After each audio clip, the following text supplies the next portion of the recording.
Maintenant, nous sommes dans la deuxième partie de la vidéo des finalités de la méthodologie ZOP. On avait dit que la méthodologie ZOP, c'est une méthodologie qui permettait d'examiner une situation à partir de plusieurs analyses. La première analyse qu'on avait à faire, c'est l'analyse des parties prenantes. La deuxième est l'analyse des problèmes.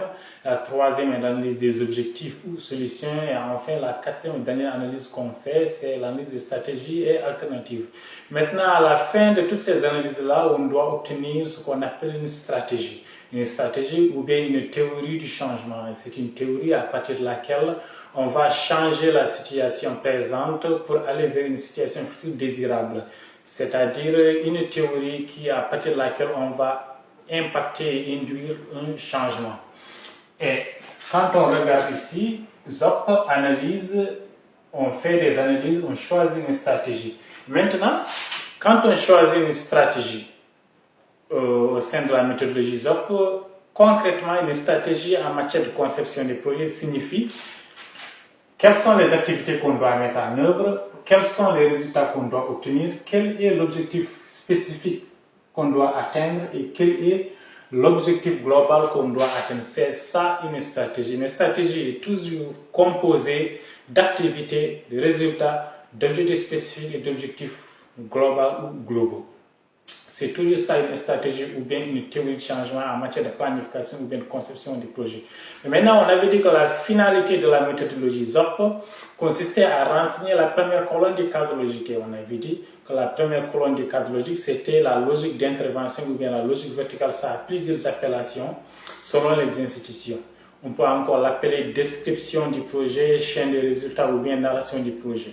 Maintenant, j'ai là le cadre logique. Le cadre logique est une grille 4x4. Est une grille de laquelle vous avez 4 lignes et 4 colonnes. Dans la première colonne, on a la logique d'intervention ou bien la logique verticale. Dans la deuxième, vous avez les indicateurs. Dans la troisième, vous avez les sources de vérification. Et enfin, dans la quatrième colonne, vous avez ce qu'on appelle les hypothèses ou conditions critiques. On va parler de 3 dernière colonne après, les indicateurs, les sources de vérification et les hypothèses. On va en parler après dans d'autres vidéos.